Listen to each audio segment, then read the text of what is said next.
Hello, my name is Misty Moore. I am a teacher for the Fort Smith Public School District at Carnell Elementary. I teach special education. The grade level of the students are second grade.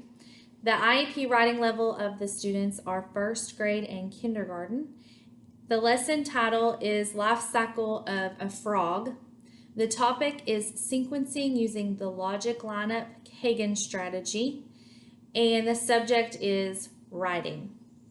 The goal and specific observable objective is I can discuss why pictures go in a certain order with my friends, and I can write about the order of my pictures.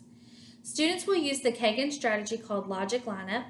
This will help them master language goals by working together with their peers to place the pictures in order while discussing why they go in that order.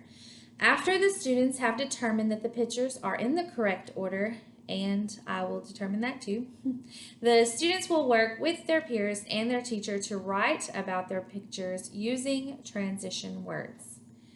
For this lesson, I gave the students a set of vocabulary words that we went over in beforehand. We actually also made an anchor chart the previous day over our transition words, and we've been using these words for a little while now. So these are very important for this lesson. The first thing that I did for the Kagan strategy was I gave the students, I had already cut these out, and we placed them in a row in order on the table. The students were then given these pictures cut out, and they were given to them in a random order, and they had to discuss amongst themselves which picture went where and why, which we really didn't push a lot on them telling each other why. We were just trying to get them to work together. And so basically we were just observing them, listening to them, and seeing what they could do on their own. Once the students had decided that they had their pictures in the order that they wanted them to be, then the paraprofessional had the video up on GoNoodle on the projector on the board, the life cycle of a frog. After the students watched the video, they came back and they made the decision as to if their pictures were in order. Now I gave them a sentence strip where it would say this is, and they had an option of saying first, next, or last, because this is the reason why I did that was because I was really trying to push those skills of talking and explaining why to the students, because I have two students in there that are ELL also, that have learning disabilities, and they struggle with the speaking part of it. And so they used that sentence strip to help them explain, and the students were able to do that quite well. Once the students had the pictures in order and I determined that they were in the correct order as well, we would move on. If the pictures were not in the correct order, then I would be like, let's look at this together.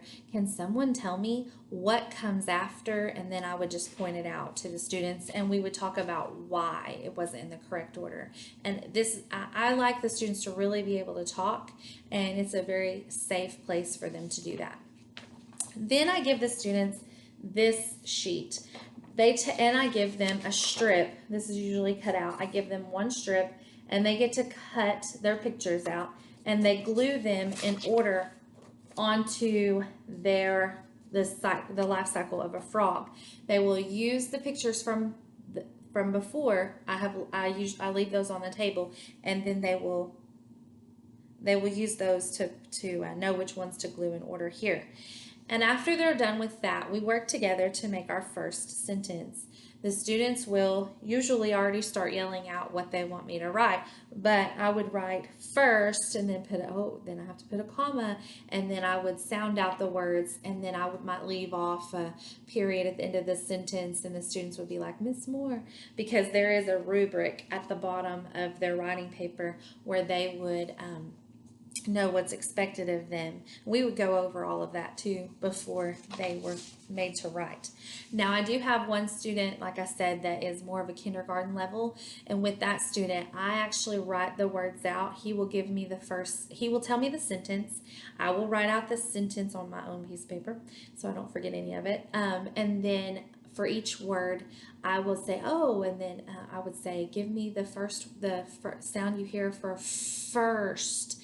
And if the first sound you hear, and he would say f, and I would write the word, and I would say f says f, and then I would write the word first out, and then we would make the whole sentence, and then I would read it to him, and then he would read it back to me, and then we would scramble up the words, and then he would put them back in order, and then he would write them on his paper on his line. And I would do that for each sentence, and that's why the paraprofessional really helps me, because she helps with the other students while I'm really working one-on-one with him. After everyone has all of their stuff together, usually I'm still working with him. He might actually stop there, but the other students, they'll continue on. The students would write their sentences. It just depends with him on how much time we have. But with the other students, that would be their rough draft, and they would bring that to us, and we would look at it, and we would make changes as needed, and then they would write it really nice on this. And then they would draw their own picture of the life cycle of a frog. This just gives them a lot of practice using those skills and builds familiarity for the students. This is the lesson of a life cycle of a frog. Thank you so much.